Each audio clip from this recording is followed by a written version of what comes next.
إن الحمد لله نحمده ونستعينه ونستغفره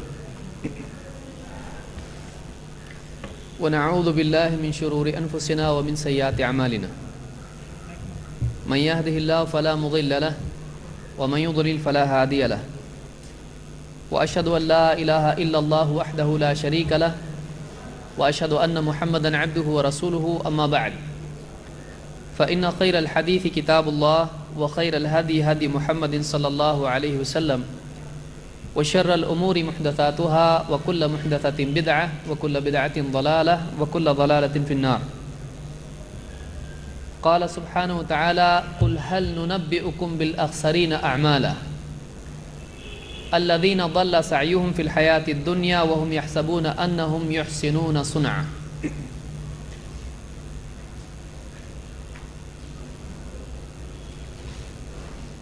آج ایک خاص مقصد سے ہم سب یہاں جمع ہیں اور یہ دن بھر کا آج اجتماع اور ایک تربیتی کورس ہے جس میں آنے کی اللہ تعالیٰ نے ہم سب کو توفیق عطا فرمائی ہے. جو بھی مسلمان طلب علم کے لیے، علم حاصل کرنے کے لیے چھوٹا یا بڑا کوئی بھی سفر کرتا ہے، اللہ کے نبی صلی اللہ علیہ وسلم کی حدیث کے مطابق اللہ تعالیٰ اس کے لیے جنت کا راستہ آسان کرتا ہے. اس اعتبار سے علم حاصل کرنے کی کوشش جنت کے پانے کی کوشش کے اعتبار سے پہلا مرحلہ ہے. جس کو جنت حاصل کرنا ہے اس کی شروعات علم حاصل کرنے سے ہوتی ہے. اس لیے کہ ایک آدمی کو جنت تک پہنچنا ہے تو جنت کا راستہ بھی اس کو پانا چاہیے. جنت کا راستہ اگر معلوم نہیں تو جنت کیسے ملے گی؟ اور جنت کا راستہ اگر مل جائے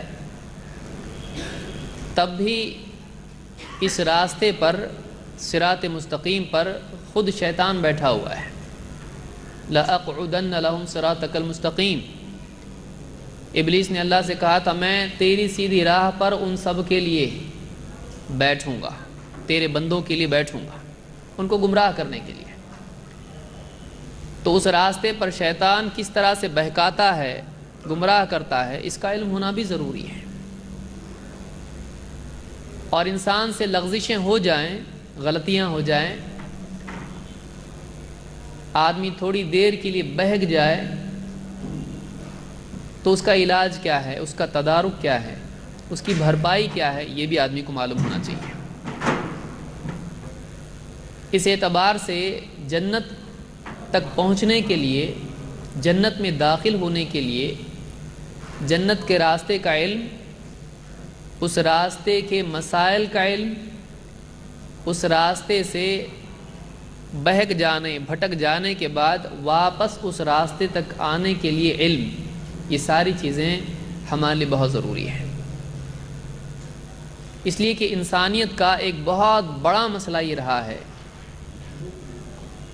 کہ علم کی کمی کی وجہ سے، جہالت کی وجہ سے انسانیت کی اکثریت ایک غلط چیز کو صحیح سمجھ کر اپنی زندگی اس کے لیے وقف کرتی رہی ہے. انسان کا پرابلم کیا ہے؟ ایک تو یہ کہ آدمی کو معلوم نہیں ہوتا ہے کیا کرنا ہے، کیا نہیں کرنا ہے.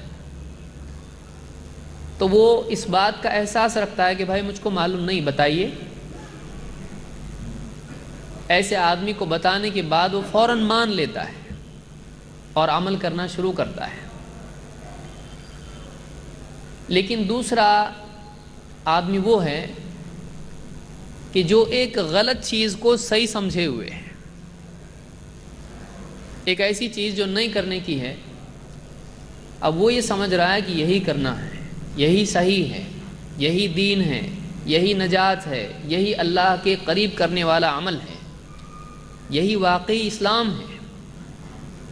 تو ایک غلط چیز کو جو کہ اسلام نہیں ہے، ایک ایسی چیز کو جو اللہ کو ناراض کرنے والی ہے، وہ اسلام اور اللہ کی رضا والا عمل سمجھ رہا ہے۔ اب ایسے آدمی کو اگر بتایا جائے کہ یہ غلط ہے جو تم کر رہے ہو تو بات مانتا نہیں ہے۔ کیوں؟ اس لیے کہ پہلے سے اس کا برتن غلط چیز سے بھرا ہوا ہے۔ ایک خالی برتن ہے، کوئی آدمی آپ سے آ کے مانگے پانی دو بھائی اس میں، آپ اس میں پانی ڈال دیں گے، اس میں کیا ہوگا؟ پانی، وہ اپنی پیاس اس سے بجھا سکتا ہے۔ لیکن ایک آدمی ہے، اس کا برتن شراب سے بھرا ہوا ہے، اب آپ اس میں آب زمزم بھی ڈالیں تو کیا اس کا پینا حلال ہوگا؟ نہیں، کیونکہ اس میں پہلے سے شراب ہے۔ تو بھرا ہوا برتن مصیبت پیدا کرتا ہے۔ کب؟ جب وہ برتن غلط علم سے بھرا ہوا ہو۔ اسی طرح سے انسان کا دل اگر غلط علم سے بھرا ہوا ہو تو پھر وہ مصیبت پیدا کرتا ہے صحیح علم والوں کے لیے، ایسے لوگوں کا وہ دشمن بن جاتا ہے۔ یہی بات قرآن کریم میں اللہ تعالیٰ نے بیان کی ہے، اور یہی چیز آج اپنے معاشرے میں ہم کو دیکھنے ملتی ہے۔ ہم آج کیوں جمع ہوئے ہیں؟ ہمارا موضوع کیا ہے؟ ہمارا موضوع آج پورے دن بھر کا ہے کہ عید میلاد النبی، اللہ کے نبی صلی اللہ علیہ وسلم کی پیدائش کے دن عید منانا بہت سارے ہمارے مسلمان بھائی نہ صرف اسلام بلکہ ایمان کا تقاضا سمجھتے ہیں۔ وہ سمجھتے ہیں کہ اگر عید نہیں منایا تو مسلمان ہی نہیں، اس کے اسلام میں پرابلم ہے، اس کو لازمی سمجھتے ہیں، اس کو نبی صلی اللہ علیہ وسلم سے محبت کا تقاضا سمجھتے ہیں، اس کو اسلام کی یادگار سمجھتے ہیں، اس کو دنوں میں، بلکہ بعض لوگوں نے تو یہاں تک کہ لکھ دیا ہے کہ میلاد النبی کی جو رات ہوتی ہے وہ لیلۃ القدر سے بھی افضل ہے۔ جب لکھنا ہی ہو آدمی کو تو کچھ بھی لکھے۔ تو اس اعتبار سے اس دن کو بہت سارے لوگ ایک بہت افضل دن سمجھتے ہیں، اس اعتبار سے کہ اس دن عید منانا چاہیے۔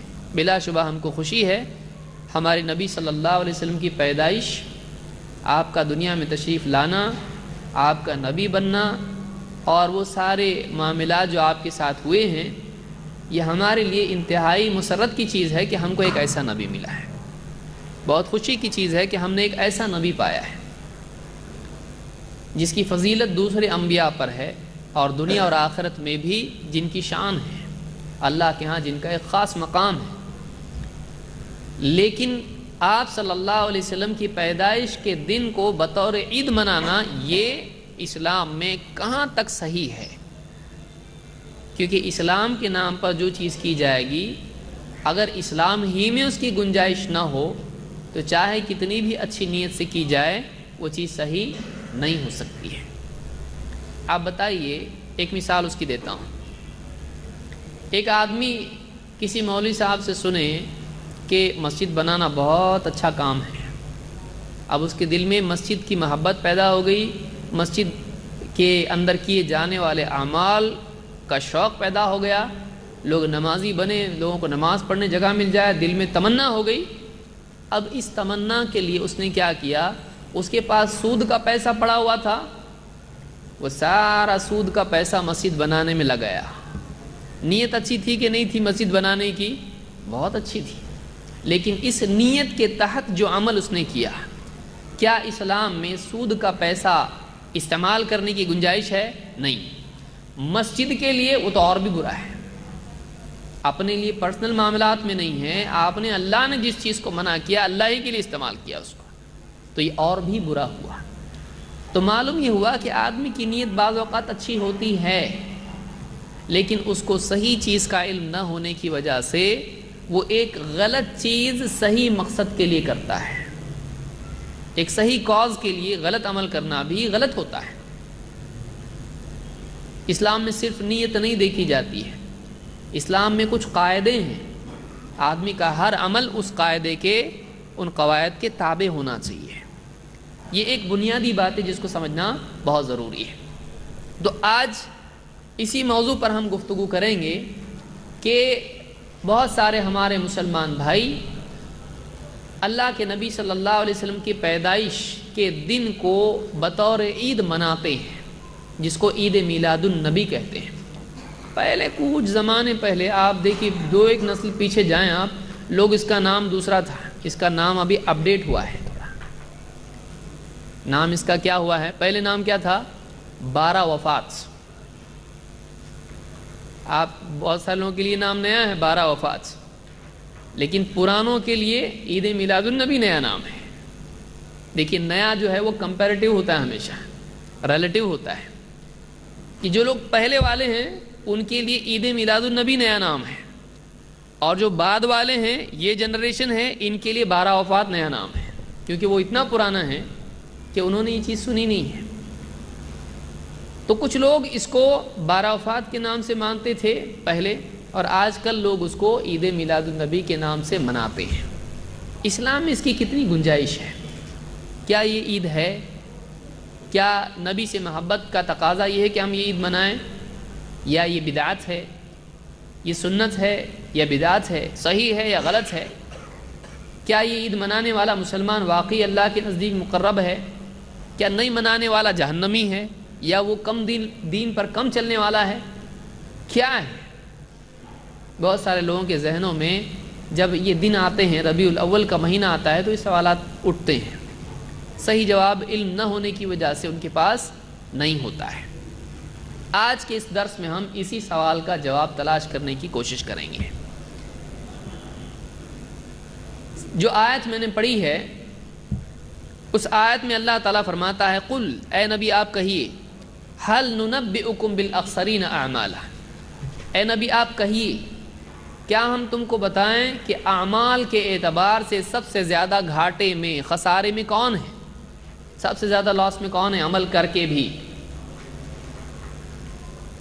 اور اللہ ہی نے اس کا جواب دیا، الذین ضل سعیہم فی الحیات الدنیا، یہ وہ لوگ ہیں جن کی دنیاوی کوششیں، دنیا میں کی گئی کوششیں، ضل سعیہم، برباد ہو گئی، دنیا میں جو کچھ انہوں نے کیا سب برباد ہو گیا۔ وہم یحسبون انہم یحسنون صنعا، اور وہ لوگ اسی بھرم میں، اسی گمان میں پڑے رہے کہ ہم کوئی اچھا کام کر رہے ہیں۔ یعنی ایک آدمی کام تو غلط کر رہا ہے، اور وہ غلط کام کو اچھا سمجھ رہا ہے، اور جب مرنے کے بعد اللہ کے پاس جائے گا تو چونکہ وہ کام ہی غلط تھا، تو وہ کام اس کے لیے ثواب کا ذریعہ نہیں بنے گا، اللہ کی نعمتوں کا ذریعہ نہیں بنے گا، وہ تو بلکہ دنیا میں برباد ہو چکا ہے۔ تو اللہ تعالیٰ نے بتایا کہ ایک آدمی واقعی ناکام کون ہے؟ واقعی ناکام وہ ہے کہ جو غلط کام کو صحیح سمجھ کے کرے، وہ کام جو اس کو ہلاک کرنے والا ہو، اس کام کو وہ نجات والا عمل سمجھ کے کرنے لگے۔ زہر کو دوائی سمجھ کے کھائے، زہر کو دوائی سمجھ کے کھائے۔ آپ بتائیے یہ کتنا بڑا ہلاک ہونے والا ہے کہ دوائی سمجھ رہا ہے اس کو، حالانکہ وہ کیا ہے؟ زہر ہے اس کے لیے۔ یہ سورہ الکہف کی آیت نمبر 103 104 ہے۔ اس سے ایک بات یہ معلوم ہوئی کہ دنیا میں ایک بہت بڑا پرابلم انسان کا یہ ہے، اور ڈرنا چاہیے اس کو اس بات سے کہ کہیں ایسا تو نہیں ہم ایک چیز کو اچھا سمجھ رہے ہوں اور وہ چیز بری ہو۔ ہمیشہ ہم کو اس بارے میں سوچتے رہنا چاہیے، کیونکہ اگر ہم یہ سوچنا چھوڑ دیں تو پھر بھٹک بھی گیا آدمی تو معلوم نہیں پڑے گا وہ صحیح جا رہا ہے کہ غلط جا رہا ہے۔ جیسے ایک آدمی سفر میں جاتا ہے تو ہر وقت اس کو فکر رہتی ہے کہ کہیں ہم غلط راستے میں تو نہیں نکل گئے، کیونکہ جتنا دور نکل جائیں گے اگر راستے میں کسی سے پوچھیں گے نہیں تو پھر بہت دور نکل جائیں گے، واپس گھوم کے آنا بڑا مشکل ہوگا۔ اس لیے آدمی کیا کرتا ہے، ہر چوک میں پوچھتا ہے بھائی یہ راستہ کدھر جا رہا ہے، یہ راستہ فلاں جگہ جا رہا ہے، ہاں جا رہا ہے، تو پھر چلتا ہے۔ برابر راستے کے کنارے جو بورڈ لگے ہوئے ہوتے ہیں ان کو پڑھتے جاتا ہے۔ کیوں؟ اس لیے کہ اس کو گمراہ نہیں ہونا ہے۔ جس آدمی کو گمراہ ہونے کا ڈر ہوتا ہے، گمراہ ہونے کے بارے میں وہ فکر مند ہوتا ہے کہ کہیں گمراہ نہ ہو جاؤں، وہ آدمی ہوش میں جیتا ہے. اور جو آدمی اس کو کوئی ٹینشن نہیں ہوتا ہے، بے فکر ہو جاتا ہے، اور جو بے فکر ہو جاتا ہے اس کے بھٹکنے کے چانسز بڑھ جاتے ہیں. تو پہلی بات یہ سمجھ لیں کہ دنیا میں ناکام وہ ہے کہ جو اپنے کو ہدایت پر سمجھتا رہے لیکن واقعی وہ اللہ کے یہاں گمراہ ہو. اس لیے علم کا حاصل کرنا بہت ضروری ہے. اس اعتبار سے عمل کے برباد ہونے کے سلسلے میں اللہ کے نبی صلی اللہ علیہ وسلم کی ایک حدیث اور روشنی ڈالتی ہے کہ ایک آدمی کا کون سا عمل قبول ہوگا اور کون سا قبول نہیں ہوگا. کیا اچھی نیت سے کیا جانے والا ہر عمل اچھا ہوتا ہے یا نہیں؟ لوگ کیا بولتے ہیں، کچھ بھی عمل کرتے ہیں، کوئی بولے بھائی ایسا مت کرو، اسلام میں ایسا نہیں، بولے ہماری نیت بہت اچھی ہے، ہماری نیت بہت اچھی ہے. تو کیا صرف نیت کے اچھا ہونے سے عمل اچھا ہو جاتا ہے؟ نہیں، بلکہ نیت صحیح ہے تو عمل بھی صحیح ہونا چاہیے. نیت خالص ہو، اللہ کے لیے کیا ہوا عمل ہو. دو، اس عمل کے اندر اللہ صلی اللہ علیہ وسلم کی سنت بھی ہو، وہ حدیث اور سنت کے مطابق ہو، وہ قرآن و سنت کے تابع ہو، تو عمل قبول ہوگا. عمل کی قبولیت کے لیے دو چیزیں ضروری ہیں، ایک اخلاص نیت اور دو اتباع سنت. اللہ کے نبی صلی اللہ علیہ وسلم فرماتے ہیں من عمل عملا لیس علیہ امرنا فہو رد. جو کوئی آدمی ایسا عمل کرے جس کے کرنے کا ہم نے حکم نہیں دیا تو وہ عمل رد کر دیا جائے گا. دیکھیے اس میں کیا بات ہے. آپ صلی اللہ علیہ وسلم فرما رہے ہیں کوئی بھی آدمی ایسا عمل کرے جو ہم نے کرنے کے لیے کہا ہی نہیں تھا، اپنے دل سے ہی کرنا شروع کر دیا، تو ایسا عمل اللہ تعالیٰ کے ہاں قبول نہیں ہوگا بلکہ رد کر دیا جائے گا. اس سے یہ بات معلوم ہوئی کہ عمل وہی ہے جو اللہ کے نبی صلی اللہ علیہ وسلم سے کرنے کا حکم لیے ہوئے ہو، چاہے وہ ترغیب کے طور پر ہو یا وجوب کے طور پر ہو. کہ جو عمل آدمی اپنے دل سے کچھ بھی کرے، ہمارے نبی نے کہا نہیں، صحابہ نے کیا نہیں، دین میں ہے کہ نہیں ہے وہ نہیں، لیکن ہم دل سے کر رہے ہیں. دین میں نہیں ہے، ہمارے دل میں ہے. اس کی بنیاد دین پہ نہیں ہے، اس کی بنیاد کس پہ ہے؟ حضرت کے دل پہ. تو اب دل سے کیا عمل قبول ہوگا یا دین سے کیا ہوا عمل قبول ہوگا؟ جس کی بنیاد دین پر ہو وہ عمل قبول ہوگا. اپنے دل سے کچھ بھی اچھی نیت سے نیکی کریں گے قبول ہوگی؟ ضروری نہیں ہے، اللہ قبول نہیں کرے گا. تو اس سے ایک بات یہ معلوم ہوئی، بخاری اور مسلم کی حدیث ہے، اس سے بات معلوم ہوئی کہ جو عمل آدمی اپنے دل سے کرے اور قرآن و سنت میں اس کی بنیاد نہ ہو، اللہ کے نبی صلی اللہ علیہ وسلم نے اس کا حکم نہ دیا ہو، آپ کا عمل اس پر نہیں ہو، جس پہ یعنی دین میں سے کوئی اصل ہی اس کی نہیں ہے، ایسا عمل اللہ کے یہاں قبول نہیں ہوگا. کچھ بنیادی باتیں ہیں جن کو سمجھنا بھی ہمارے لیے ضروری ہے کہ کیا چیز سنت ہے، کیا چیز بدعت ہے. بدعت کس کو کہتے ہیں؟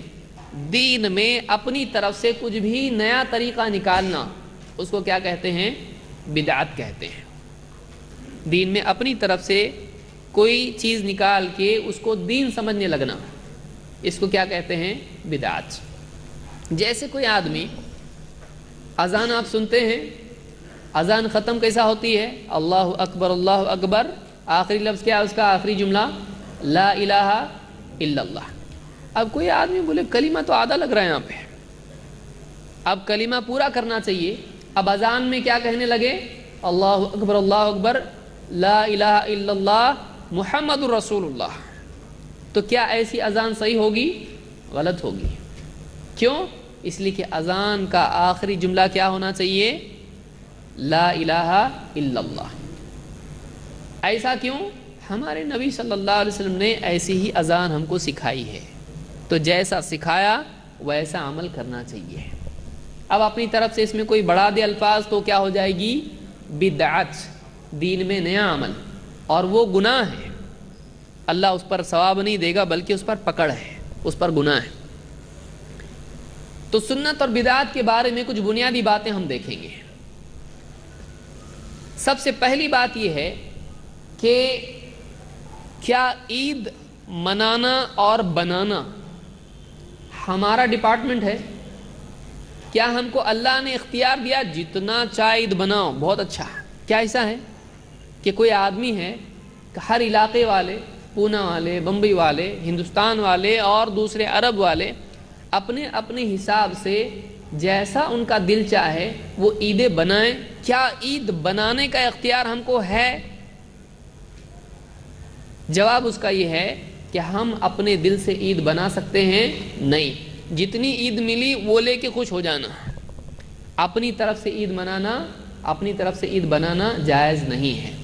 اس کو ہم کہتے ہیں عید ایک توقیفی معاملہ ہے کہ جتنی عیدیں ہم کو دے دی گئی ہیں ویسا ہی ہم کو چلنا پڑے گا۔ ہم عید ایڈ کر سکتے ہیں؟ نہیں ایڈ کر سکتے ہیں۔ ہم اسلام میں اپنی طرف سے کوئی عید ڈال سکتے ہیں؟ نہیں ڈال سکتے ہیں۔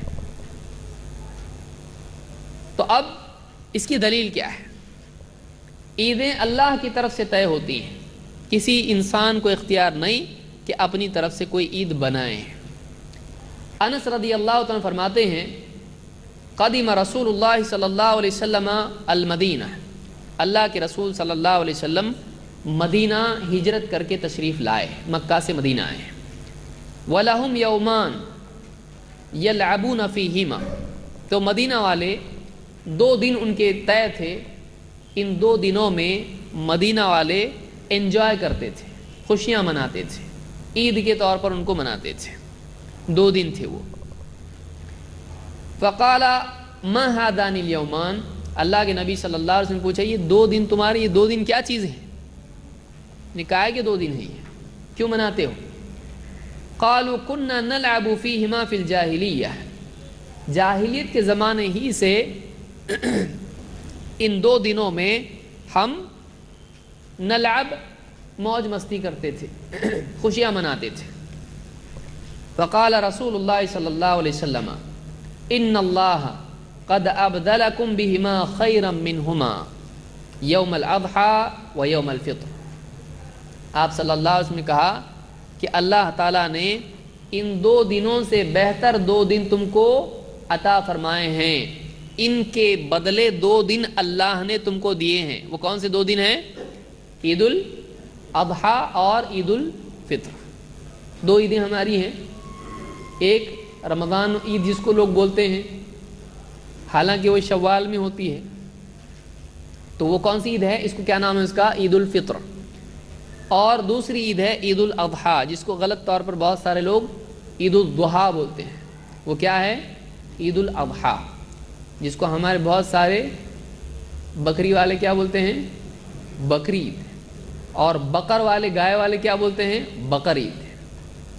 وہ عید کون سی ہے؟ وہ نہ بکری عید ہے نہ بقر عید ہے، وہ کون سی عید ہے؟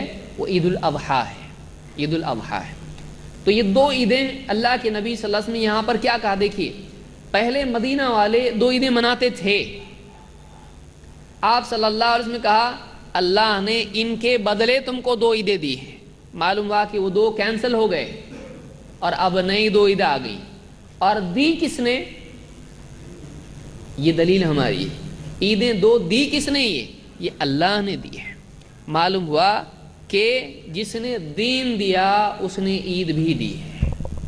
جیسے دین نیا نہیں لے سکتے ہیں، دین میں نہیں بڑھا سکتے ہیں، ویسے عید میں بھی بڑھا سکتے ہیں، کیونکہ عید دینے والا کون ہے؟ اللہ کے نبی صلی اللہ علیہ وسلم نے کہا میں نے تم کو عیدیں دی یا تم دوسری مناؤ؟ آپ نے یوں نہیں کہا، آپ نے کیا کہا؟ اللہ نے یہ جو تم پہلے 2 عیدیں مناتے تھے ان کے بدلے اللہ نے 2 عیدیں تم کو دی ہیں۔ تو معلوم ہوا کہ عید دینے والا کون ہے؟ اللہ تعالیٰ ہے۔ تو ہم اپنی طرف سے اللہ کا کام کر سکتے ہیں؟ نہیں کر سکتے ہیں۔ تو دین جیسے شریعت اللہ نے دی، قرآن اللہ نے دیا، نبی اللہ نے دیا، اسلام اللہ نے دیا، عید بھی اللہ نے دی ہے۔ جیسے ہم دوسرا نبی نہیں لا سکتے، جیسے ہم دوسرا قرآن نہیں لا سکتے، دوسرا اسلام نہیں لا سکتے، ہم اپنی طرف سے عید بھی لا سکتے ہیں؟ نہیں، ہم اپنی طرف سے عید نہیں لا سکتے ہیں۔ کیوں؟ عید دینا اللہ کا کام ہے، شریعت دینا اللہ کا کام ہے۔ اس حدیث کو امام احمد، ابو داؤد اور نسائی وغیرہ نے روایت کیا ہے۔ اسی طرح سے ایک حدیث میں آپ صلی اللہ، یہ صحیح روایت ہے، شیخ الالبانی نے اس کو صحیح کہا ہے۔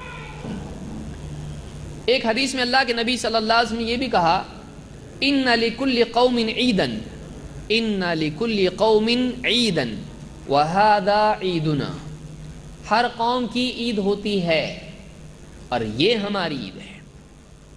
یہ کن دنوں میں آپ نے کہا؟ عید الاضحیٰ کے بعد میں ایام منا ہوتے ہیں، ایام منا میں اللہ کے نبی صلی اللہ علیہ وسلم نے یہ بات کہی، منا کے دنوں میں آپ نے یہ بات کہی، ایام التشریق جن کو کہتے ہیں۔ آپ نے کہا کہ ہر قوم کی عید ہوتی ہے، دوسرے بھی اپنی اپنی عید مناتے ہیں، ہماری عید یہ ہے۔ تو معلوم ہوا کہ آپ صلی اللہ علیہ وسلم نے یہ نہیں کہا تم بھی اپنی اپنی کچھ بھی عید منا لیا کرو، تمہارا جب خوشی کا موقع ہو تم عید بنا لیا کرو، یہ کہا نہیں، یہ ہماری عید ہے۔ تو اب آپ صلی اللہ علیہ وسلم نے عیدیں طے کر دی ہیں، اب کسی مسلمان کے لیے گنجائش نہیں کہ وہ اپنی طرف سے ایک عید ایڈ کر دے۔ کیا ہمارے نبی کی پیدائش کا دن ہے، اس کو بھی ہم عید بنا لیں گے؟ کیوں؟ اتنے بڑے نبی۔ پھر کل کو کوئی آئے گا، فلانے مولوی صاحب امام بخاری ہیں، ان کی بھی عید کا دن منایا جائے، ان کی پیدائش۔ کوئی آئے گا کہے گا امام ابو حنیفہ کی پیدائش ہے، اس کو بھی منا لو۔ کوئی کہے گا ہمارے نانا جان بہت بڑے عالم تھے، پورے گاؤں میں ان کی چلتی تھی، ان کی کتابیں لکھی ہوئی ہیں، ان کی داڑھی بہت لمبی تھی، جبہ اس سے لمبا تھا، اب بہت اللہ والے تھے، ان کی بھی عید مناؤ۔ 365 دن سال کے 360 دن، بلکہ وہ بھی کم پڑیں گے، کیونکہ ایک ایک علاقے میں اگر دو دو ہو گئے تو دو دو عیدیں ایک دن میں ہو جائیں گی۔ تو آپ بتائیے، تو اسلام میں کیا، یعنی کیا اسلام میں ایسا ہے؟ اسلام میں ایسا نہیں ہے۔ اسلام میں جو عیدیں ہیں وہ ہیں، اب نہ اس میں کمی کی جا سکتی ہے نہ اس میں بڑھایا جا سکتا ہے۔ ہاں یہ 2 عیدیں ہیں، ان کے علاوہ حدیث میں اور کون سے دن ہیں جن کو عید کہا گیا ہے؟ ایک جمعہ کا دن ہے، عرفہ کا دن ہے حاجیوں کے لیے، اور ایام التشریق ہیں، عید الاضحیٰ کے بعد کے 3 دن، بس یہ عید ہے۔ عید الاضحیٰ، عید الفطر، پھر عید الاضحیٰ کے پہلے کا دن عرفہ جس کو ہم کہتے ہیں، وہ حاجیوں کے لیے، ہمارے لیے نہیں، اور اس کے بعد کے 3 دن ایام التشریق وہ عید ہے، اور جمعہ کا دن عید ہے۔ اس کے علاوہ ہم کو اختیار نہیں کہ ہم اپنی طرف سے عید بڑھائیں۔ یہ بات اگر سمجھ میں آئی، اگر ہم درس یہاں بند کر دیے تو بھی مسئلہ ختم ہو جاتا ہے، لیکن پبلک اتنے پہ راضی ہوتی نہیں، اس لیے ہم کو اور بھی چیزیں دیکھنی پڑیں گی۔ اور آگے آئیے، ایک اور بات جاننے کی اصول کی یہ ہے کہ جیسے ہمارے نبی صلی اللہ علیہ وسلم نے جو عمل کیا ہے اس کا کرنا سنت ہے، اسی طرح سے ہمارے نبی صلی اللہ علیہ وسلم نے اگر کسی عمل کو موقع ہونے کے باوجود نہیں کیا تو نہیں کرنا بھی سنت ہے۔ کسی کام کا کرنا بھی سنت ہے اگر نبی صلی اللہ علیہ وسلم نے کیا ہے، اسی طرح سے کسی کام کا نہ کرنا بھی سنت ہے اگر آپ صلی اللہ علیہ وسلم نے وہ چھوڑا ہو تو۔ اس کی 2 مثالیں ہم دیکھیں گے۔ یعنی یہ کیوں میں کہہ رہا ہوں، بعض لوگوں سے کہا جاتا ہے بھائی یہ عید کہاں سے لائے تم؟ تو بولتے منع ہے کیا؟ یعنی عید منانا منع ہے؟ نہیں ہے، تو منانا منع نہیں ہے تو منا سکتے ہیں۔ بہت سارے لوگوں کی دلیل یہ ہوتی ہے کہ منانا منع نہیں ہے تو منا سکتے ہیں، تو وہ یہ کہتے ہیں کہ منع کی دلیل بتاؤ، لیکن ہم یہ کہتے ہیں کہ منع کی دلیل خود نبی صلی اللہ علیہ وسلم کا نہیں کرنا ہے۔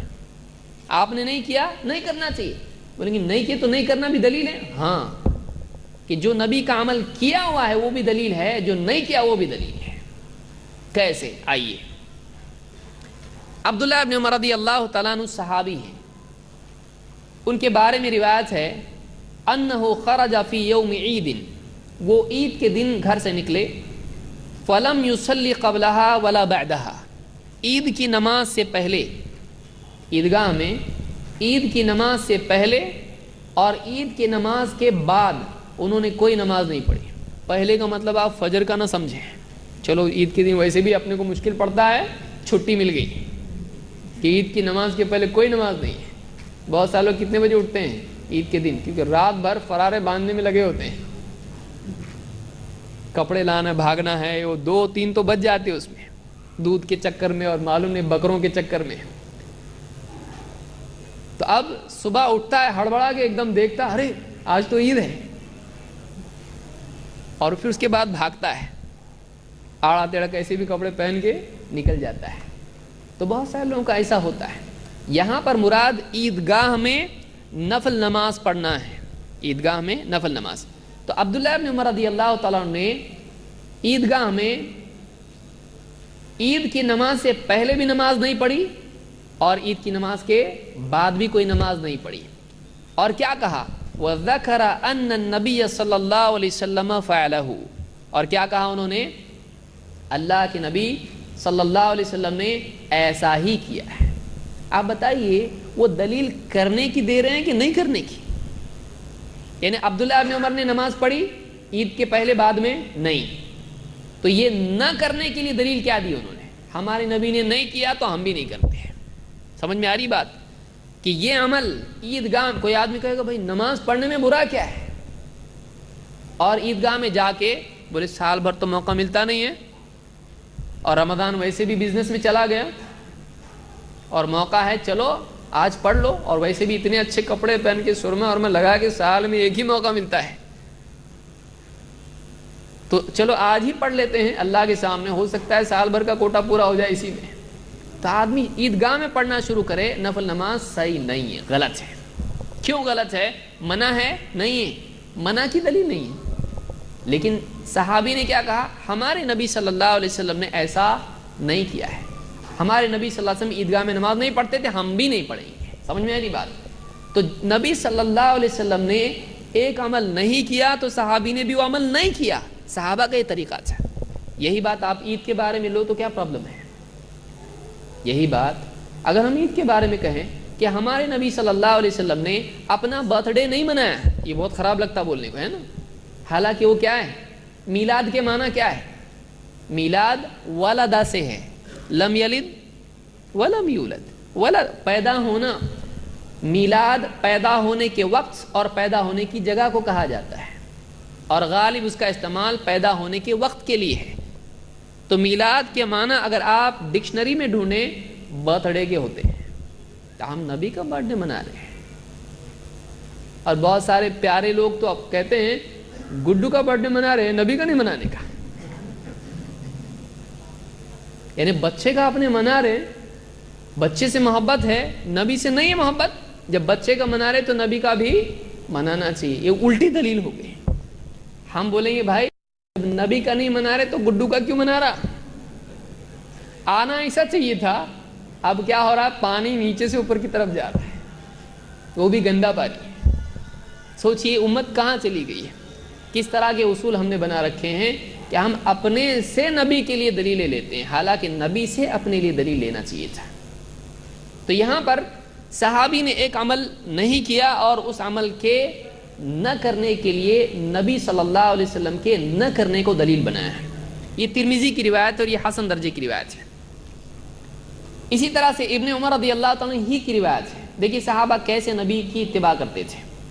کہتے ہیں اتخذ النبی صلی اللہ علیہ وسلم خاتم من ذهب، اللہ کے نبی صلی اللہ علیہ وسلم نے سونے کی انگوٹھی بنائی، سونے کی انگوٹھی بنائی. یہ شروع کی بات ہے.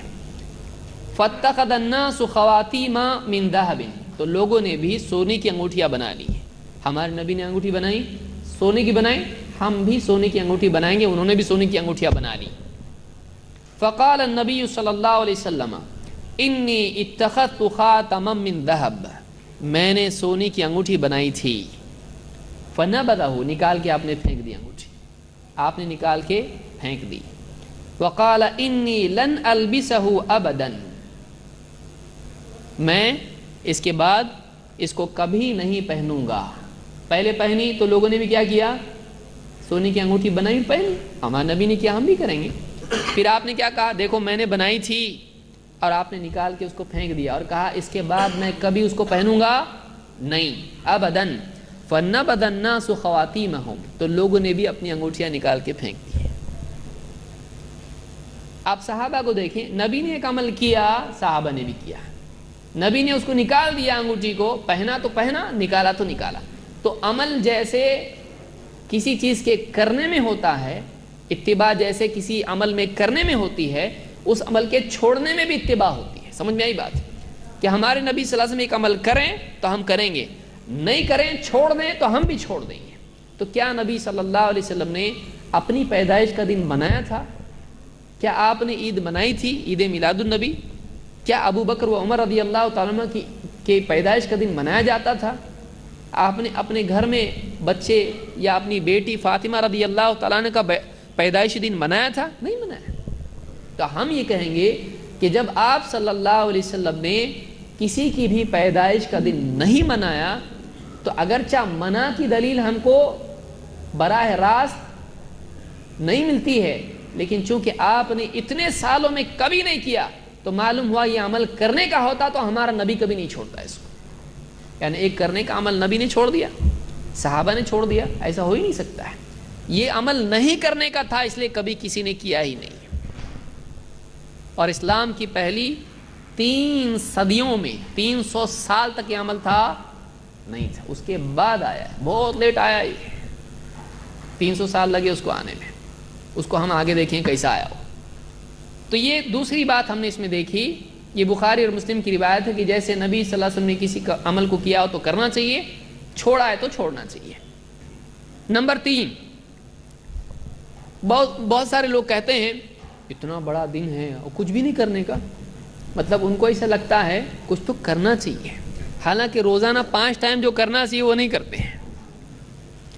ارے ڈیلی 5 بار کرنے کو اللہ نے کہا ہے، وہ بھی اعلان کے ساتھ، اور آج کل تو لاؤڈ سپیکر کا دور ہے، سویا بھی جاگ جائے، لیکن وہ کرنے کا کام کرتا ہے؟ نہیں کرتا ہے۔ دن میں 5 ٹائم موقع مل رہا ہے لیکن وہ نہیں کرتا ہے، اور جو چیز نہیں کرنے کی ہے وہ اتنے دھوم دھام سے کرتا ہے کہ یعنی اس میں کتنی غلط چیزیں شریک ہو جاتی ہیں، شامل ہو جاتی ہیں۔ تو کچھ لوگ کہتے ہیں اتنا بڑا دن ہے کچھ تو کرنا چاہیے نا۔ تو کیا اسلام میں ایسا ہے کہ کوئی دن بہت ہی امپورٹنٹ ہو، عظمت والا ہو، اس دن کوئی بڑا واقعہ ہوا ہو، تو کیا اس دن کو عید بنایا جا سکتا ہے؟ کہ کسی دن اسلامی تاریخ میں کوئی ایک بہت بڑا واقعہ ہوا ہو تو کیا اس دن کو عید بنا سکتے ہیں اگر وہ خوشی کا واقعہ ہو؟ آپ بتائیے جمعہ سے بڑھ کے اور کون سا دن ہو سکتا ہے؟ عید الفطر اور عید الاضحیٰ سے بھی بڑا دن جمعہ ہے۔ عید الفطر اور عید الاضحیٰ سے افضل دن جمعہ ہے، کیونکہ حدیث میں خود ہے کہ ہر وہ دن جس میں سورج طلوع ہوتا ہے جمعہ سے بڑھ کے کوئی دن نہیں ہے۔ سب سے بڑا دن کون سا ہے؟ جمعہ کا۔ اسی لیے جنت میں بھی کیا ہوگا؟ عید الفطر ہوگی، عید الاضحیٰ ہوگا، کیا ہوگا وہاں پہ؟ جمعہ وہاں بھی ہے، جمعہ وہاں بھی ہے۔ عید سب سے بڑی عید جمعہ ہے، لیکن کیا اس دن بھی عبادت کے لیے ہم اس کے دن یا رات کو خاص کر سکتے ہیں؟ نہیں، بلکہ منع آیا ہے اس بارے میں، تاکہ کوئی آدمی اس غلط فہمی میں نہ رہے کہ کسی بڑے دن کو اپنی طرف سے عبادت کے لیے خاص کیا جائے، کوئی آدمی غلط فہمی میں نہ پڑے۔ آپ نے کیا کہا؟ لا تختصوا لیلۃ الجمعہ بقیام من بین اللیالی، دوسری راتوں کے مقابلے میں جمعہ کی رات کو عبادت کے لیے، نماز کے لیے خاص مت کرو۔ ولا تخصوا یوم الجمعۃ بصیام من بین الایام، اور نہ جمعہ کے دن کو روزے کے لیے دوسرے دنوں کے مقابلے میں خاص کرو۔ یعنی سارے دن چھوڑ کے جمعہ کتنا بڑا دن ہے، چلو رات کو تہجد پڑھیں گے، یا سارے دن چھوڑ کے جمعہ کتنا بڑا دن ہے، چلو جمعہ کو روزہ رکھیں گے۔ تو جمعہ اتنا افضل دن ہے، لیکن جمعہ کی فضیلت کی وجہ سے تم خاص مت کرو اس کو روزے کے لیے یا تہجد کے لیے۔ لیکن کیا فرمایا؟ الا ان یکون فی صوم یصومہ احدکم، لیکن کسی کا معمول ہو روزے کا اور اس دن جمعہ پڑ جائے، جیسے مثال کے طور پر ایام البید ہوتے ہیں، 13، 14، 15 تاریخ ہوتی ہے اسلامی مہینوں میں، تو اس میں جمعہ آ جائے تو تم جمعہ کو روزہ رکھ سکتے ہو، معمول کے مطابق رکھ سکتے ہو۔ لیکن جمعہ کتنا بڑا دن ہے، چلو اس دن روزہ رکھتے ہیں، نہیں۔ تو معلوم ہوا اگر یہ قاعدہ اسلام میں ہوتا کہ بڑے دن روزہ رکھا جائے، بڑے دن رات کو نماز پڑھی جائے، تو جمعہ کا دن سب سے بڑا ہوتا، اس دن تو زیادہ کرنا چاہیے تھا، لیکن اسلام میں ایسا قاعدہ نہیں ہے۔ اس کو امام مسلم نے روایت کیا ہے۔ تو ایک بات یہ معلوم ہوئی کہ کسی دن کی فضیلت کی وجہ سے اپنی طرف سے اس دن میں عبادات نہیں کی جا سکتی ہیں۔ اس لیے کہ بہت سارے لوگ کیا بولتے ہیں، ارے 12 ربیع الاول کو کیا کرو، جل سے جلوس دو چھوڑ کے تم لوگ کیا کرو، ایک جگہ بیٹھ کے درود شریف پڑھو، دعا کرو، صدقہ کرو، قرآن خوانی کرو، یا جو بھی کرو، نماز پڑھو۔ تو بعض لوگ کیا کرتے ہیں، اس دن کہتے ہیں ٹھیک ہے ناچ گانا مت کرو، اس دن عبادت کرو۔ تو کیا یہ قاعدہ ہے کسی دن کو اپنی طرف سے عبادت کے لیے خاص کرنا بھی بدعت ہے؟ کیونکہ اگر اس دن عبادت کرنا دین ہوتا تو اللہ کے نبی صلی اللہ علیہ وسلم، آپ کے گھر والے، آپ کی بیویاں، آپ کی بیٹی، آپ کے صحابہ یہ کرتے ہیں۔ لیکن تاریخ میں آپ نکال کے بتا دیں، صحابہ کی زندگی سے آپ نکال کے بتا دیں کہ انہوں نے 12 ربیع الاول کو یا 9 ربیع الاول کو، کیونکہ اس میں بھی اختلاف ہے کہ واقعی کون سا دن ہے۔ اب میں اس بحث میں نہیں جاؤں گا کون سا راجح ہے کہ 9 یا 12، 9 لو آپ، یا 12 لو، یا 13 لو، جو بھی لو، کوئی بھی تاریخ ہو نبی صلی اللہ علیہ وسلم کی پیدائش کی، کیا اس دن ہم عبادت خاص اس دن کر سکتے ہیں اس کی فضیلت کی وجہ سے؟ اگر ہے تو پھر سب سے پہلے کرنے والے کون ہوتے؟ صحابہ ہوتے۔ یعنی ان کو اتنی محبت نہیں تھی، ہم کو بہت زیادہ محبت ہے، اور ہم تو کتنے عبادت گزار ہیں نا۔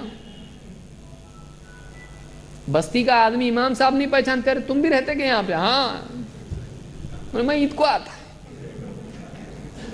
امام صاحب نہیں پہچان رہے اس کو، مسجد کے پڑوس میں رہتا ہے وہ، بولے میں صبح کو جو جاتا نا تو رات کو ہی آتا ہے، تو صبح میں آپ کو دکھتا نہیں اور رات کو بھی آپ کو دکھتا نہیں، میں جمعہ کو آتا میں، یا عید کو آتا میں، یا پھر بڑی بڑی رات ہوتی اس میں آتا میں۔ تو ایسے بھی لوگ ہوتے ہیں۔ صحابہ اتنے عبادت گزار لوگ، ان سے بڑھ کے کون محبت کرے گا نبی صلی اللہ علیہ وسلم سے؟ ان سے بڑھ کے کون اللہ سے محبت کرنے والا، اللہ کی عبادت کرنے والا ہو سکتا ہے؟ انہوں نے نہیں کیا۔ کیوں نہیں کیا؟ ان کو اچھا نہیں لگتا تھا؟ ان کو عبادت پسند نہیں تھی؟ ان کو نبی سے محبت نہیں تھی؟ نہیں کیا انہوں نے۔ ہے نہیں دین میں تو کریں گے کیوں؟ نہیں کرنے کا کام نہیں کرنا ہے۔ اگر کرنے کا کام ہوتا تو ہم سے پہلے وہ کرتے ہیں۔ لو کان خیرا لسبقونا الیہ، اگر یہ خیر ہوتا تو ہم سے پہلے سبقت اس پر لے جاتے صحابہ۔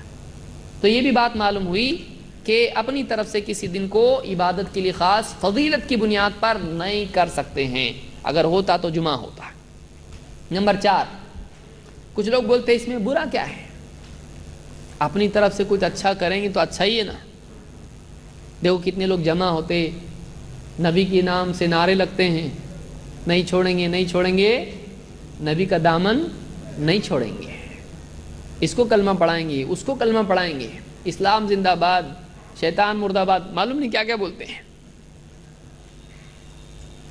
اور اتنی بھیڑ رہتی ہے، لوگ جمع ہوتے ہیں، لاٹھی گھماتے ہیں، اس میں ڈسپلے ہوتا ہے، اس میں کتنا اچھا ہے، لاٹھی کا دور ہے یہ، یعنی لاٹھی گھما کے کیا کر رہا ہے تو کیا بتا رہا ہے؟ مطلب دیکھو اسلام کتنا لڑنے والا دین ہے، تم آؤ تمہاری پٹائی کریں گے اسلام میں۔ تو دوسری قومیں دیکھتے ہیں لوگ اوپر سے کھڑے ہو کے اپنی اپنی چھتوں سے، یہ کیا چل رہا ہے ان کا، یعنی ان کے دین میں لاٹھی گھماؤ ہے، کیا ہی ہے۔ تو بہت سارے لوگوں کو اچھا لگتا ہے، تھوڑا انجوائمنٹ ہو جاتا، مزہ آتا، بہت مزہ آتا تھوڑا، تو اس کا دفاع کرتے ہیں لوگ، کہتے ہیں کہ اس میں برا کیا ہے، کھانا پینا اور ٹیپو سلطان کی میوزک، ٹیپو سلطان کی میوزک، پھر اس پہ عرب بن کے میرے چاچا بیٹھے تھے، داڑھی نکلی ہو تو کیا ہوا ہو، لیکن داڑھی تو تھی نا، نکلی داڑھی لگا کے ایک دم صافہ، اور وہ عرب کا کالا گوگل، معلوم نہیں اس میں کیا حکمت ہے کالے گوگل میں، دیکھا عرب لوگوں کو کالے گوگل پہنتے، یہ بھی پہنتا تھا، اس زمانے میں تھا گوگل، اللہ کے نبی صلی اللہ علیہ وسلم کے زمانے میں گوگل تھا کیا؟ تو اس طرح سے بہت ساری خرافات لوگ کرتے ہیں، اور یہ سمجھتے ہیں کہ اس میں اچھا لگتا ہے، تھوڑا مزہ آتا ہے، اور منع کدھر ہے؟ کیا اپنی طرف سے کوئی چیز اچھی لگتی ہے تو ہم اس کو کر سکتے ہیں؟ نہیں۔ اسلام ہمارے یعنی لیے ایک بلینک پیپر نہیں کہ جو چاہے ڈرائنگ اس میں ہم کریں، جو چاہے کلر اس میں ہم بھریں، اسلام پہلے سے دیا ہوا دین ہے، وہ جیسا ہے ویسے ہی رکھنا ہے اس کو. اپنی طرف سے اس میں کچھ کر سکتے ہیں؟ نہیں. آپ بتائیں، آپ کمپیوٹر کھول کے کچھ میں وائرنگ کرتے ہیں اس میں؟ نہیں. موبائل کھول کے کرتے ہیں؟ کوئی بولے اللہ ادھر تھوڑا میں اس کو اور اچھا بناتا ہوں موبائل کو. آپ کا موبائل لے کے کرنے کی کوشش کرے، بھائی وارنٹی ختم ہو جائے گی، کھولنے بھی نہیں دیتا اس کو. کیوں؟ جیسے ہی کھولے گا اس کی وارنٹی ختم ہو جائے گی. اور اسلام کی وارنٹی باقی رہے گی، کھول کے کتنا بھی ریپیئر کرو اس کو. آپ کی اسلام کی وارنٹی زندگی لائف ٹائم وارنٹی ہے اس کی، جتنا ریپیئر کرو جو چاہے کرو اس کے اندر. سوچیے ہم چیزوں کے بارے میں جتنے حساس ہیں، سینسٹیو ہیں، اسلام کے بارے میں ہم نہیں ہیں. اسلام ہمارے لیے گویا کہ تختہ مشق ہے، جو چاہے اس پہ ٹرائی کرو. کچھ بھی ٹرائی کرنے کا نا دین میں کرنے کا. بچے کے ایجوکیشن میں اگر کوئی آدمی آ کے بولے اس کی کتابیں چھوڑو، میں نئی کتاب پڑھا رہے گا اس کو اسکول میں، پڑھانے دے گا؟ بولے گا نہیں نہیں نہیں، اس کے ایگزام میں آنے والا ہے، دوسرا کچھ پڑھاؤ مت، جو کتاب میں وہی پڑھاؤ اس کو،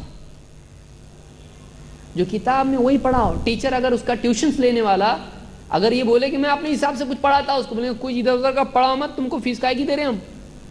جو اسکول میں پڑھایا جاتا ہے وہی سلیبس پڑھاؤ اس کو، دوسرا کچھ پڑھاؤ مت. دنیا میں اتنا احتیاط، دنیا میں اتنی فکر، اور اسلام میں آنے دو، کچھ دروازہ کھلا ہوا ہے اپنا، سب آنے دو اندر، ساری خرافات اسلام میں آنے دو. ہم کہاں جا رہے ہیں ہم کو سوچنا ہے. کیا ہم اپنی طور پر اسلام میں کچھ داخل کر سکتے ہیں؟ کچھ لوگوں نے اس کے لیے دلیل بہت ڈھونڈ کے لے کے آئے. دلیل کیا ہے؟ جابر بن عبداللہ رضی اللہ عنہ کی روایت ہے، کہتے ہیں جاء ناس من الاعراب، کچھ لوگ دیہاتی آئے اللہ کے نبی صلی اللہ علیہ وسلم کے پاس، الی رسول اللہ صلی اللہ علیہ وسلم، علیہم الصوف، وہ اون کے کپڑے پہنے ہوئے تھے، وول جس کو ہم کہتے ہیں وولن، اون کے کپڑے پہنے ہوئے تھے. فرآ سوء حالہم قد اصابتہم حاجہ، اللہ کے نبی صلی اللہ علیہ وسلم نے ان کا برا حال دیکھا، غربت کا اور ان کی فاقہ اور ان کی پریشانی، تنگ حالی کو دیکھا تو آپ کو برا لگا. فحث الناس علی الصدقۃ، آپ نے لوگوں کو ترغیب دی صدقہ کرو، آپ نے لوگوں کو انکریج کیا، موٹیویٹ کیا، ان کو ترغیب دی صدقے کی. فابطؤوا عنہ، لیکن آپ کی ترغیب کے باوجود بھی لوگ اسی طرح سے رکے رہے، کوئی ری ایکشن ہی نہیں پبلک میں، کوئی پبلک کی طرف سے کوئی صدقہ آ رہا ہی نہیں. حتی رؤی ذلک فی وجہہ، تو آپ نے جب دیکھا کوئی بھی نہیں اٹھ رہا ہے تو آپ کو برا لگا، اور آپ کو اتنا برا لگا کہ آپ کے چہرے پر اس کا اثر دکھائی دینے لگا، کہ آپ کو بہت خراب لگ رہا ہے کہ دیکھو کوئی بھی نہیں اٹھ رہا، اور اتنے تکلیف میں لوگ ہیں، ان کو دینا چاہیے، اور لوگوں کو احساس ہی نہیں ہو رہا ہے کچھ. تو آپ کے چہرے پر ناراضگی اور غم کے اثرات دکھائی دینے لگے ہیں. ثم ان رجلا من الانصار جاء بسرة من ورق، لوگ رکے رہے، پھر ایک صاحب اٹھے، انصاری صاحب، اور ان کے ہاتھ میں ایک تھیلی تھی، اس کے اندر اس تھیلی میں کیا تھے؟ چاندی کے سکے تھے، چاندی تھا اس میں. اس زمانے میں ویسی سکے چلتے تھے، دینار اور درہم چلتے تھے، تو ان کے پاس چاندی تھی. تو وہ آئے اور انہوں نے وہ پیش کیا صدقے میں. ثم جاء آخر، جب وہ آئے تو جیسے کہتے ہیں نا کہ ایک مطلب خاموشی ٹوٹی، بریکنگ دی آئس جس کو بولتے ہیں، کہ اب جو نہیں دینے کا سلسلہ تھا وہ ختم ہو گیا، اب دینے کا سلسلہ شروع ہو گیا. پہلا آدمی آیا، ڈالا اس نے، جو بھی تھا اس نے ڈال دیا. اس کے بعد دوسرا آدمی آیا، ایک کے بعد ایک لگاتار لوگ آتے شروع ہوئے. ثم جاء آخر ثم تتابعوا، لگاتار لوگ آنے لگے، حتی عرف السرور فی وجہہ، یہاں تک کہ اللہ کے نبی صلی اللہ علیہ وسلم کے چہرے پر خوشی کا اثر دکھائی دینے، آپ خوش ہو گئے، ہاں اب کام ہو گیا ہے، غریبوں کی مدد ہو رہی ہے. حتی عرف السرور فی وجہہ، فقال رسول اللہ صلی اللہ علیہ وسلم من سن فی الاسلام سنتا حسنہ فعمل بها بعدہ کتب له مثل اجر من عمل بها، کہ جو اسلام میں کوئی اچھا طریقہ رائج کرے، اسلام میں کوئی اچھا طریقہ، کوئی اچھی سنت رائج کرے گا، پھر اس کے بعد اس پر عمل بھی کیا جائے تو اس کو عمل کرنے والوں کے برابر ثواب ملے گا. کسی نے کوئی اسلام میں اچھا طریقہ لایا، لوگوں نے اس پر عمل کیا، تو طریقہ لانے والے کے لیے کیا ہوگا؟ عمل کرنے والوں کا ثواب اس کو ملے گا۔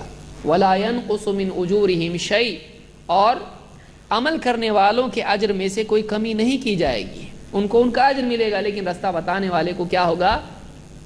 اور ان کا بھی اجر ملے گا۔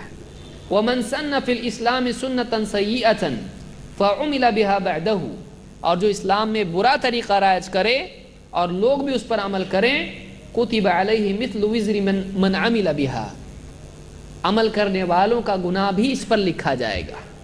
ولا ينقص من اوزارهم شيء، اور اس برے کام پر عمل کرنے والوں کے گناہ میں سے کوئی کمی نہیں کی جائے گی۔ ان کو گناہ تو ہے ہی ہے، اس کو زیادہ گناہ ملے گا، ان کا بھی گناہ اس کو ملے گا۔ اس کو امام مسلم نے کتاب العلم میں ذکر کیا ہے۔ کچھ لوگوں نے پوری حدیث کا سیاق، اس کا بیک گراؤنڈ، اس کا پس منظر، پرسپیکٹو غائب کر کے یہ الفاظ لے لیے، جو اسلام میں اچھا طریقہ لائے گا اس کو بھی ثواب، عمل کرنے والوں کا ثواب اس کو ملے گا۔ تو انہوں نے کہا دیکھو اسلام میں اچھا طریقہ لا سکتے ہیں، تو ہم جو کر رہے ہیں وہ کیا ہے؟ اچھا ہے، ہم نے کہا لائیں اسلام میں، ہم کو بھی اجر ملے گا اور نعرے لگانے والوں کا بھی ہم کو ملے گا۔ کیا یہ حدیث اس عمل کے لیے گنجائش ہے کہ کوئی بھی آدمی جس کو اچھا سمجھتا ہے وہ اسلام میں اس کو داخل کر دے اور پھر یہ سوچے کہ مجھ کو دوسروں کا ثواب بھی ملے گا عمل کرنے والوں کا؟ کیا اس کی گنجائش ہے؟ نہیں۔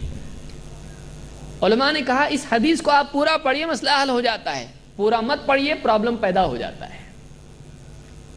حدیث میں کیا ہے؟ ایک عمل، صدقے کا عمل جو ثابت شدہ عمل ہے، آپ نے لوگوں کو ترغیب دی، لوگ نہیں آ رہے، کوئی صدقہ نہیں دے رہا ہے، ایک آدمی اٹھا اور اس نے صدقہ دیا، تو اس کے صدقہ دینے کے بعد لوگوں کو انکریجمنٹ ہوا، لوگوں کی ہمت بڑھی، لوگوں میں جذبہ پیدا ہوا۔ اس ایک آدمی کی شروعات کرنے کی وجہ سے دوسرے بھی ایک کے پیچھے ایک آتے گئے اور صدقہ دیتے گئے، تو وہ کیا بنا؟ ان کے لیے نمونہ بنا۔ تو بعد میں صدقہ کرنے والوں کا ثواب بھی کس کو ملے گا؟ اس آدمی کو جس نے شروعات کی۔ تو یہاں پر سنتن حسنہ کا معنی ہے کہ کوئی آدمی اسلام میں اسوہ حسنہ بنتا ہے، لوگوں کے لیے نمونہ بنتا ہے۔ ایک مٹی ہوئی چیز، ایک رکی ہوئی چیز، نیکی جس پر لوگ عمل نہیں کر رہے ہیں، ایک آدمی کھڑا ہوتا ہے اس پر عمل کرتا ہے، اب اس عمل کو دوسرے دیکھتے ہیں، اس پر وہ بھی عمل کرتے ہیں، تو وہ سنت جو مٹی ہوئی ہے، وہ نیک عمل جو رکا ہوا ہے، کوئی عمل نہیں کر رہا اس کے اوپر، ماحول سے نکل گیا ہو، لیکن کوئی آدمی اگر اس کو واپس سے سماج میں لاتا ہے، وہ چیز جو نبی سے ثابت ہے، نیا نہیں۔ صدقہ ثابت ہے کہ نہیں ہے؟ صدقہ کس پس منظر میں آپ نے کہا؟ صدقہ ثابت ہے، لیکن لوگ عمل نہیں کر رہے اس کے اوپر، پھر ایک آدمی نے عمل کیا تو سب عمل کرنے لگ گئے۔ تو یہ پس منظر ہے کہ ایک ثابت شدہ عمل جو اسلام میں ہے لیکن لوگوں میں سے نکل گیا ہو، پھر ایک آدمی کھڑا ہو کے عمل کرے، اس کو دیکھ کے دوسرے بھی عمل کرنے لگیں، تو کیا ہوگا؟ ان کا بھی ثواب اس کو ملے گا۔ جیسے کسی ماحول میں لوگ خواہ مخواہ کا فضول خرچی کرتے نکاح میں، اب ایک آدمی ہمت کیا، بہت مالدار تھا، اس نے کیا کیا؟ میرے کو دہیج نہیں چاہیے، میں دہیج دیے تو میں بھاگ جاؤں گا، نکاح کے دن ہی چلے جاؤں گا۔ اب اس نے اس طرح سے کیا، اور اسراف نہیں کروں گا، اور 5 کلمے نہیں پڑھوں گا میں۔ ہمارے ماحول میں کچھ لوگ کیا کرتے ہیں، نکاح کے ٹائم پہ 5 کلمے پڑھاتے ہیں، یعنی پہلے مسلمان بناؤ پھر دولہا۔ یہ نکاح کے ٹائم پہ کلمے کہاں سے آئے؟ بولو، امام صاحب بھی پڑھاتے، عائشہ بولو اشہدو، پہلا کلمہ لا الہ، پورے 5 کلمے، پبلک بھی سوچتے تھے ہاں میرا بھی ایک دن تھا، میں بھی پڑھے ہوا ہوں۔ نکاح میں کلمے، اتنی ساری خرافات مسلمانوں میں، شروع میں کلمہ اور بعد میں قوالی اور گانے اور ناچ، ہے کہ نہیں؟ یہ بھی ہے۔ تو اس نے ہمت کی، دیکھا سب لوگ سماج میں نکاح میں فضول خرچی کرتے ہیں، میں نہیں کروں گا، اس نے سیدھا سادہ نکاح کیا۔ اس کو دیکھ کے دوسرے لوگ جو غریب تھے، یہ تو امیر تھا، استعداد تھی، پیسہ تھا، سب کچھ تھا اس کے پاس، ان لوگوں نے دیکھا نہیں اس نے سادہ نکاح کیا، میں بھی کروں گا۔ اس نے بھی اپنے گھر میں نوجوان نے بتایا میں بھی ایسا نہیں کروں گا، فضول خرچی نہیں کروں گا، میں سادہ نکاح کروں گا، سیدھا سادہ، کچھ لوں گا نہیں، کچھ دوں گا نہیں، ہاں مہر دوں گا خالی۔ اب ایک کے بعد ایک اس معاشرے میں سادہ نکاح کا ماحول بن گیا، تو اس کا ثواب کس کو ملے گا؟ جس نے ہمت کر کے پہلے سب سے پہل کی، وہ چیز ثابت تھی لیکن وہ چیز اس معاشرے سے نکل چکی تھی، اب پہلا عمل کرنے والا اس چیز کو اس معاشرے میں زندہ کرنے والا ہے، اس کو بھی ثواب ملے گا اور اس کو دیکھ کے عمل کرنے والوں کو بھی ان کا ثواب ملے گا۔ آج کتنی بچیاں گھروں میں بیٹھی ہوئی ہیں، وجہ کیا ہے؟ وجہ یہی، بہت بڑی وجہ اس کی یہی ہے کہ اتنی بڑی بڑی ڈیمانڈ لوگوں کی ہوتی ہے کہ ایک باپ جس کو ایک کے بعد ایک بیٹیاں ہوئی وہ کرے گا کیا؟ کیونکہ ایک نکاح ہی میں اس کی کمر ٹوٹ جاتی ہے، دوسری میں گردن کا نمبر ہوتا ہے، بتائیے کیسا معاملہ ہوگا۔ تو اس طرح سے کئی اور مثالیں بھی دی جا سکتی ہیں کہ ایک آدمی پہل کرے نیکی کی جو اسلام میں ہے، یہ نہیں کہ نیا کچھ اسلام میں لا کے داخل کرنا۔ اس کی وضاحت ایک اور حدیث سے ہوتی ہے جو خود اللہ کے نبی صلی اللہ علیہ وسلم کی حدیث ہے اور اس میں آپ کا قول بیان کیا گیا ہے۔ ابن ماجہ کی روایت ہے، اللہ کے رسول صلی اللہ علیہ وسلم فرماتے ہیں، من احیا سنتا من سنتی، جو میری سنتوں میں سے کوئی سنت زندہ کرے، معلوم ہوا سنت مٹ بھی جاتی ہے۔ تو اب دیکھیے اس حدیث کو اس حدیث کی روشنی میں سمجھنا ہے۔ کیا فرما رہے ہیں؟ من احیا سنتا من سنتی، جو میری سنتوں میں سے کسی سنت کو زندہ کرے، کوئی نئی سنت یا میری سنت، سمجھ میں آ رہا ہے یہاں کیا ہے؟ سنتن حسنہ، آپ یہاں کیا فرما رہے ہیں؟ میری سنتوں میں سے کسی سنت کو زندہ کرے جو نبی سے ثابت ہونا چاہیے۔ فعمل بها الناس، تو لوگوں نے بھی اس پر عمل کرنا شروع کیا۔ کان له مثل اجر من عمل بها، تو عمل کرنے والوں کی طرح اس کو ثواب ملے گا۔ لا ينقص من اجورهم شيئا، اور ان کے اجر میں سے کوئی کمی نہیں کی جائے گی۔ ومن ابتدع بدعة فعمل بها، جو آدمی بدعت نکالے دین میں، دیکھیے اب اس کی ٹکر پر کیا آ رہا ہے؟ بدعت۔ کوئی آدمی بدعت نکال، یہاں یہ کہا گیا کیا اچھی بدعت بری بدعت نہیں، بدعت ہے۔ کوئی آدمی ایسا بولتا ہے اچھا گناہ برا گناہ، بولتا کوئی بولی بہت اچھا گناہ ہے، یہ بولنا ہی غلط ہے، کیونکہ حدیث میں اللہ کے نبی صلی اللہ علیہ وسلم کیا فرما رہے ہیں؟ کل بدعت ضلالہ، ہر بدعت کیا ہے؟ گمراہی ہے۔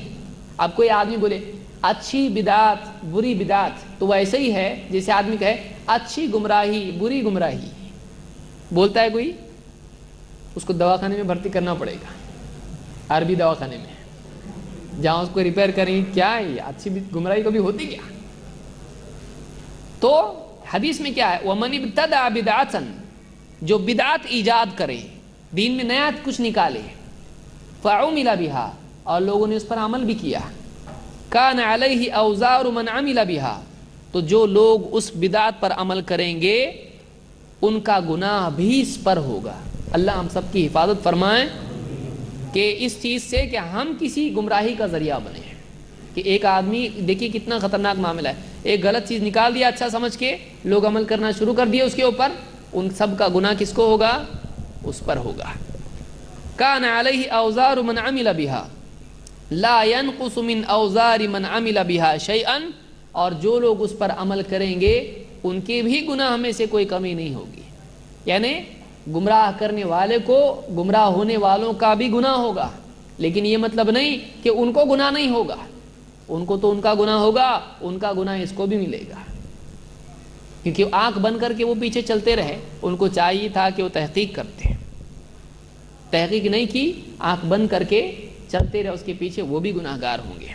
تو اس حدیث کو امام ابن ماجہ نے روایت کیا اور یہ صحیح روایت ہے، یہ صحیح روایت ہے، طرق اور شواہد کی بنیاد پر یہ روایت صحیح ہے۔ تو یہ کچھ باتیں تھیں جو مقدمے کے طور پر اور اس موضوع کو سمجھنے کے لیے ایک لازمی شرط کے طور پر تھیں جو میں نے ذکر کی۔